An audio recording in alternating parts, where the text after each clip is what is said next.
Europe 1, les carnets du monde. Avec Sophie Larmoyer et au lendemain du 8 mars, on découvre ensemble une série télé dirigée et écrite par 3 réalisatrices égyptiennes. Oui, elle s'appelle Le 7e voisin et fait un tabac en Égypte, mais cette série a aussi pour effet de hérisser les conservateurs. Elle aborde sans détour et sans jugement moraux les débats de société sensibles comme l'avortement ou le refus du mariage. Le 7e voisin clappe, ça tourne. Reportage d'Ariane Lavrieux.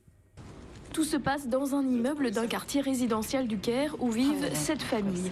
À chaque étage, derrière les portes, les conflits surgissent entre des parents et leurs enfants qui veulent s'émanciper, entre des femmes et leurs maris étouffés par la routine. Et souvent vient s'ajouter la peur du jugement des autres, comme dans cette scène entre une jeune cadre célibataire qui habite chez sa mère. J'ai peur, maman. Tu as peur de quoi? De ne pas pouvoir avoir d'enfants. Mais qui t'a dit ça? Toi, tu pourrais avoir un mari en 30 minutes. Non. En fait, je veux pas me marier. Je veux seulement avoir un enfant. Quoi? Il y a une technique qui s'appelle l'insémination artificielle. Ma parole, mais t'es devenue folle, ma fille! Mais maman, j'ai 35 ans. 35 ans, ça veut rien dire. Je veux un enfant, je veux pas me marier. Avoir un enfant sans mariage, mais ça va pas, tu veux quoi? Tu veux détruire l'univers? Qu'est-ce que c'est que ces foutaises? On vit dans une société, il y a des traditions, il y a des coutumes qu'on Ces doit traditions respecter. sont mauvaises. Ah bah bien sûr. Ce dialogue cru et à la fois réaliste est inédit à la télé égyptienne. Pour la première fois, une série met en avant sans caricature des femmes fortes, indépendantes, croyantes ou non, qui ont parfois des relations hors mariage. Une avorte même alors que c'est illégal et les téléspectatrices s'identifient. Dans la série, certains fument du hashish et c'est montré comme quelque chose de banal. Parce que oui, aujourd'hui, les jeunes fument beaucoup. Et c'est ça que j'aime vraiment bien. La série reflète la réalité sans la juger. Mes parents pensent plutôt l'inverse. Ils n'aiment pas la série parce qu'ils estiment que ça encourage les jeunes à mal se comporter sans craindre d'être punis. Mais moi, je pense que le seul impact que peut avoir la série, c'est de dire aux gens comme moi qu'ils ne sont pas seuls. Je me sens représentée. Pour ce qui est des personnages masculins, je suis pas d'accord. Beaucoup ne sont pas réalistes. Ils sont très passifs, même parfois violents. Certains sont des escrocs ou des voleurs qui vivent au crochet de leurs épouses ou des femmes en général.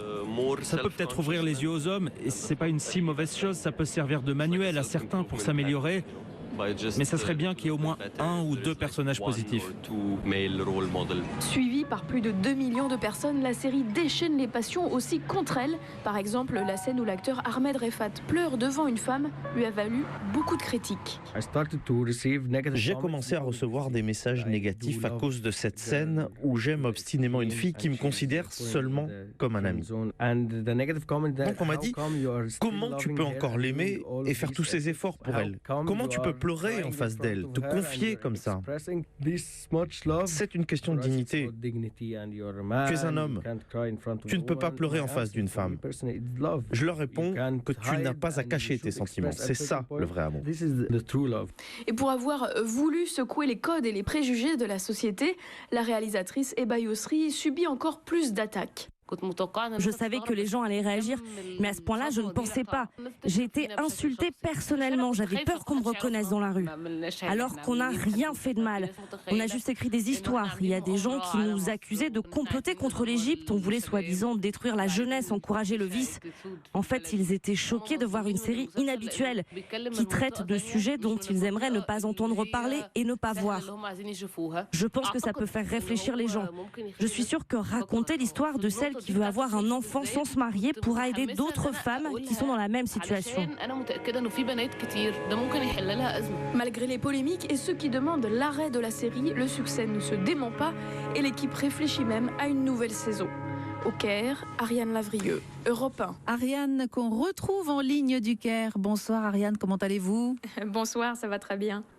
Alors dites-nous d'abord, pourquoi cette série s'appelle Le 7e voisin? C'est une référence à une parole du prophète Mohammed rapportée par ses compagnons qui dit qu'il faut aider son voisin jusqu'au 7e degré ou au 7e étage. Le chiffre 7 est symbolique, c'est pour montrer qu'il ne faut pas se limiter à son voisin immédiat. Donc dans la série, toutes les familles s'entraident, s'offrent à manger, se racontent aussi un petit peu leur vie et c'est assez proche de ce qui se passe dans beaucoup de petites villes et encore dans des vieux immeubles familiaux du Caire. Alors justement, on sent que la série est très réaliste Et ça, c'est quand même assez nouveau à la télé égyptienne. Hein. Ah oui, ça c'est vraiment une bouffée d'air frais par rapport aux séries produites à la chaîne, notamment au moment du Ramadan. D'ordinaire, le héros est toujours un homme et souvent les femmes sont hystériques, manipulatrices et en plus ultra maquillées, en talons hauts et rarement voilées, alors que dans la vraie vie, la plupart des Égyptiennes sont voilées. C'est aussi le cas dans la série où beaucoup d'actrices ne sont pas ou très peu maquillées. Ouais. Et pourtant, cette série est accusée de montrer une mauvaise image de l'Égypte, voire de détruire la jeunesse. Est-ce que les autorités essayent de la censurer ? Alors, il y a d'abord de l'autocensure, parce que, par exemple, on ne peut pas voir de bisous sur la bouche, encore moins de corps dénudés à la télé. Et puis, il y a une censure morale de la chaîne. Dans le script, il y avait une scène de dialogue entre un homme marié et son amante qui se passait uniquement sur l'oreiller. Mais la chaîne a décidé de couper la scène de cette liaison adultère. Et puis, il y a aussi des gros mots qui sont remplacés par des bips. Mais je dirais que l'esprit de la série échappe à la censure, aussi parce que les réalisatrices se battent pour ça. Par exemple, cette scène où un homme pleure devant une femme, elle a failli être supprimée, mais les réalisatrices ont tenu bon. Ces réalisatrices abordent beaucoup de débats de société qui concernent les femmes. Hein.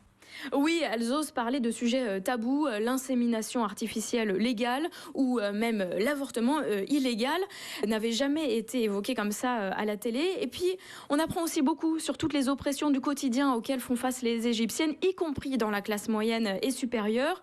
Vous avez le frère qui reproche à sa sœur d'être dans une voiture avec un homme, le fiancé qui interdit à sa copine de travailler. Et ce qui est intéressant, c'est que les personnages féminins ne se laissent pas faire, refusent ces interdits ou trouvent des stratégie, parce que les réalisatrices voulaient montrer que les Égyptiennes sont des combattantes du quotidien bien plus fortes qu'on ne les imagine. Voilà, on peut dire beaucoup de choses à travers une série télévisée. En tout cas, celle-là cartonne. 7e voisin. Merci Ariane de nous avoir fait découvrir cette série télé égyptienne. À très bientôt. À très bientôt.